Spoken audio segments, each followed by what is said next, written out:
teraz si chceme nastaviť mikrofón, takže pôjdeme do nastavení, tu dáš Audio Settings a ja používam XLR mikrofón, to znamená, že potrebujem k tomu aj zvukovú kartu. Takže si otvorím Device, mám tu zvukovú kartu, ktorú používam.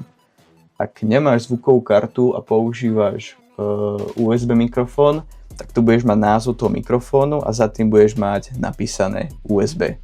Takže si zvolíš to. V mojom prípade si teraz zvolím tú moju zvukovú kartu, ja mám Focusrite Scarlett, idem do mixeru, to je toto tlačítko a dám si napríklad Insert 8, tuto to rozkliknem, dám si sem Input 2. Lokácia tvojho mikrofónu bude pravdepodobne inde, asi budeš mať aj inú zvukovú kartu, ale keď začínaš, tak nebudeš tam mať veľa vecí na výber, takže to poskúšaj a určite sa pohybuj v tejto kolónke mono.